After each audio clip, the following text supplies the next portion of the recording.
আসসালামু আলাইকুম। আজকে কিছু গুরুত্বপূর্ণ ঘটে যাওয়া কিছু সংবাদ শিরোনাম দেব। মধ্যরাতে ঢাকা বিশ্ববিদ্যালয় ও ঢাকা কলেজের শিক্ষার্থীদের মধ্যে ভয়াবহ সংঘর্ষ হয়েছে।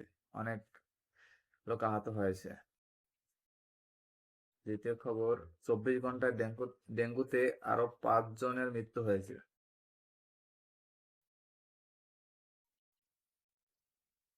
মূল বেতনের 20% বাড়ি ভাড়া ও চিকিৎসা ভাতা বৃদ্ধি সহ 3 দফা দাবিতে রোববার জাতীয় প্রেস ক্লাবের সামনে লাগাতার অবস্থান কর্মসূচির পালনরত শিক্ষার্থীদের উপর পুলিশের হামলার তীব্র নিন্দা জানিয়েছে বাংলাদেশ ইসলামী ছাত্র শিবির।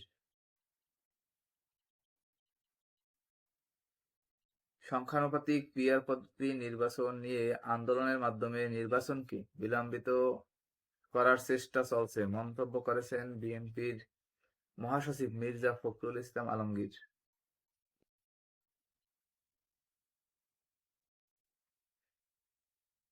বিশ শতাংশ হারে বাড়ি ভাড়া ভাতা বৃদ্ধির দাবিতে এবং পুলিশের বল প্রয়োগের প্রতিবাদে সারা দেশে সব বেসরকারি এমপিওভুক্ত শিক্ষা প্রতিষ্ঠান আজ থেকে অনির্দিষ্টকালের কর্মবিরতি শুরু হয়েছে।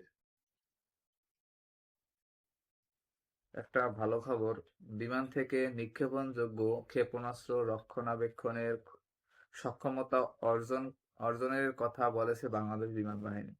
এটা বাংলাদেশের জন্য একটা ভালো খবর।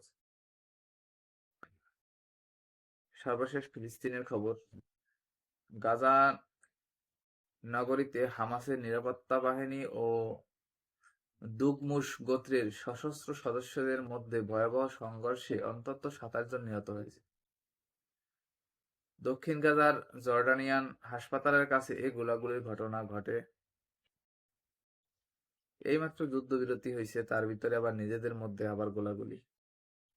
আসলে আমরা মুসলমানরা এরকম, যে নিজের স্বার্থটা ভালো বুঝি, নিজের স্বার্থ ঠিক সব ঠিক, এজন্য একজনকে মাইরে ফেলাইতেও আমাদের কোনো দিতে লাগে না।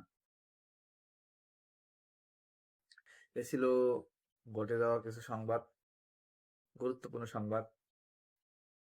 এরকম সংবাদ পেতে আমাদের চ্যানেলটা অবশ্যই সাবস্ক্রাইব করবেন। আর সবাই সুস্থ থাকবেন। আল্লাহ হাফেজ।